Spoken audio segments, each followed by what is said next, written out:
for 15 minutes as if in morning business. Without objection. Mr. President, there's a lot of times a lot of attention drawn to terrible things that are going on around the world. We hear a lot about Sudan. We hear about the Zimbabwe and the president that's taken that country from the breadbasket of the world to one of the most impoverished nations around. But there's one area that nobody talks about. And I've been trying for quite some time to get attention drawn to this area. And we have a bill that is introduced by Senator Feingold and myself and others that is called the LRA Disarmament and Northern Uganda Recovery Act. Now, essentially what this is, and I think it does one thing. It directs the administration to develop a regional strategy to apprehend a guy named Joseph Kony. He's in the top LRA, that's the Lord's Resistance Army commanders throughout and protect the civilians. Now, the reason this is important, I've been dealing with this issue now for 10 years or perhaps more. I've had occasion to spend time with the President Museveni of Uganda and with President Kagame from Rwanda and President Kabila from the Congo and others in that area. 25 years ago, Joseph Kony, kind of a spiritual leader in that Eastern Africa area. He's a deranged person.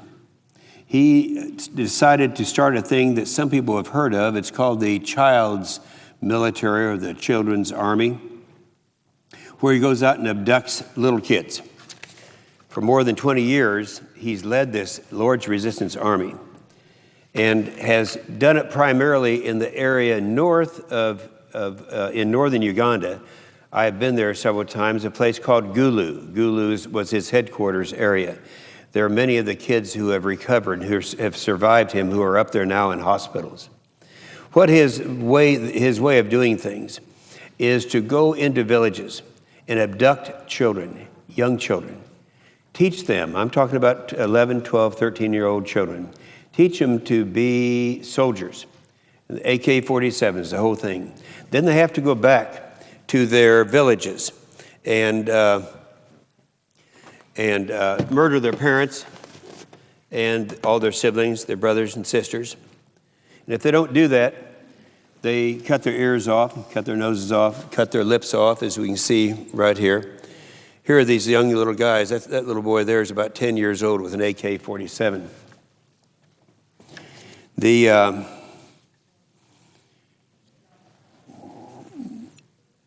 area, the tribes back in that part of Africa, the Hutus and the Tutsis have been fighting, of course, for forever.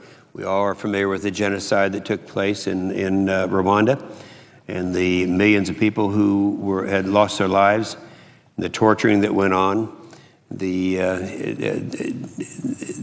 things that have happened that are just mind-boggling. And yet all the time that was happening, nobody really realized what was going on in that area. The millions of displaced people have fled their homes over a period of time and have been in displacement camps in the areas that I just described. The vast nation in the heart of Africa, the DRC, that's the Democratic Republic of Congo, has strived to recover this from lengthy civil wars. It goes back to many years ago, back when Congo got its independence from King Leopold II.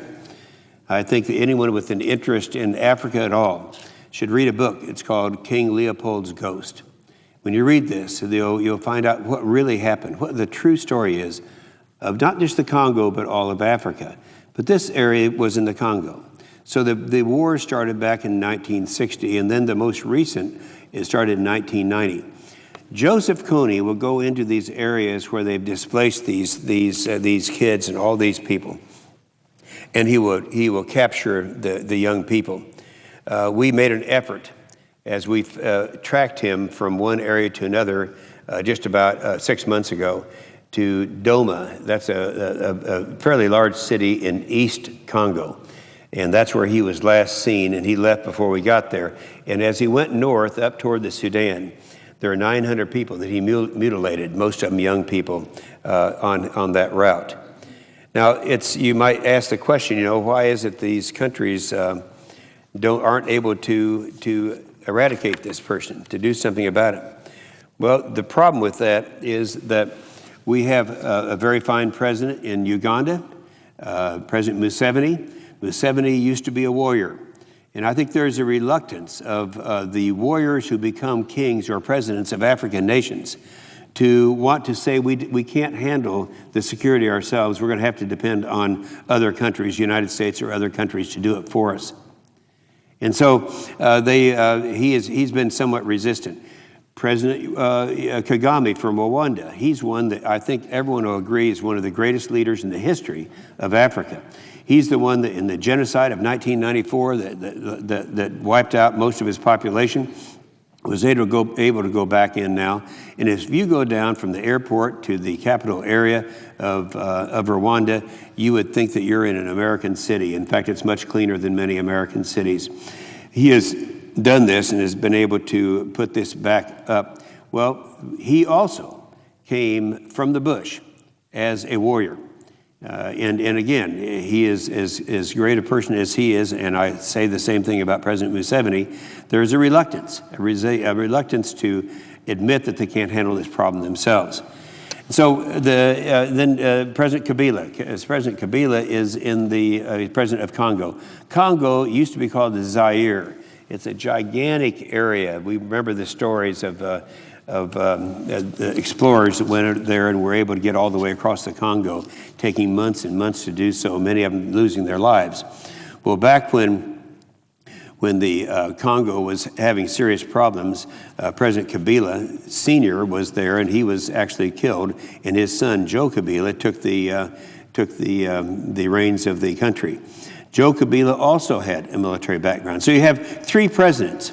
They respect each other. They are not at war with each other. They all have one thing in common, and that is they want to eradicate this monster called Joseph Kony, and they have not been able to successfully get that done. So what we are doing with this is to recognize, because you never hear anyone talking about it, that there is this serious problem that's taking place. We all want to do things to help people who are downtrodden and all that, but this is one that's gone overlooked. So finally, this bill would give everyone out there and throughout the world an understanding that this is now a United States priority and that we're going to do something finally to get rid of this Joseph Kony. You know, it's easy to say, well, that's in another part of the world, until you get over there and you see these are kids. These are kids from 10 to 12 years old being forced to go and murder people in their own village. This in the way they brutally torture these people and maim them for life. This is what this guy's been doing for 25 years. So we have an opportunity now to do something we've never had the opportunity to do before. We've tried to introduce it. This bill is one that is taken out. It's out of the Foreign Relations Committee now. It's sponsored primarily by Senator Feingold. I didn't support it at first because it does require about $30 to $35 million. That he had offset as money taking out of the Air Force. I didn't like that. I think this president's going to go down as the most anti-defense, anti-military president in history. We've punished the military enough, and I'm not going to take any more money out of that. So they agreed to pull that out in committee. So the funding now should come from USAID, from existing State Department funds. We don't know that yet, but we do know that this is going to come to the floor, and we want it to come to the floor. There is a hold on it now. In fact, the hold is by my junior senator, and I would hope that we're able to get this released. I think when you look and see how many years something like this has been going on, an unspeakable type of behavior that is not, we don't know of any place else in the world. And it's a very small price to pay, a small effort to let us take the lead of other nations. And I can assure you other nations will follow. I've given talks in Canada and some of the other places about the problems that we have with Joseph Kony. And people say, we just need to have somebody come in and say, if you can get together the presidents of these countries, Rwanda and Uganda and Congo and Sudan and the Central African Republic, those 5 countries, then we will come in if you'll lead the way, and that's what we want to do. You know, there are so many things that are going on right now. We have people who, when we have the PEPFAR bill, that was a bill to send money to countries, primarily African countries, and that bill is down here on the floor of the Senate. And it had been funded previously at $15 billion, $15 billion. Just 6 months ago, that bill was down here, and they raised it from $15 billion to $50 billion. They raised it for $35 billion. Now that's going to go to Africa. Very few controls on it. We don't know where the money's going to go. And this is less than a 1,000th of that amount to be able to defend these kids. There's a group that I ran into up in Gulu in northern Uganda. It's been about 3 years ago now. I wish I could remember their names, but there's young people, young college kids that recognized this was going on. They went up there with camera crews. They took pictures. They were down here, and they have rallied the support of literally thousands of college kids who now have become familiar with these atrocities that are taking place. And I applaud them for doing it. And they wonder why we can't do something. You know, if you can increase your PEPFAR funding for Africa by $35 billion, and you don't want to spend 1,000th of that amount, $35 million, to save these kids, 30,000 kids over the years have been mutilated like this, then there's something wrong with this country. So, Mr. President, we're going to make every effort. Senator Feingold is one of the more liberal Democrats. I'm one of the most conservative Republicans. So this crosses all these concepts. And I know my time has expired, but I only want to say, Mr. President, that I want to do everything I can to get this legislation there. I'm going to ask our conservative friends to listen and do something that is right on this. And I believe with 51 co-sponsors that we have right now, we ought to be able to get it passed if we can get it to the floor. I thank you, and I yield the balance of my time. Clerk will call the roll. Mr. Akaka.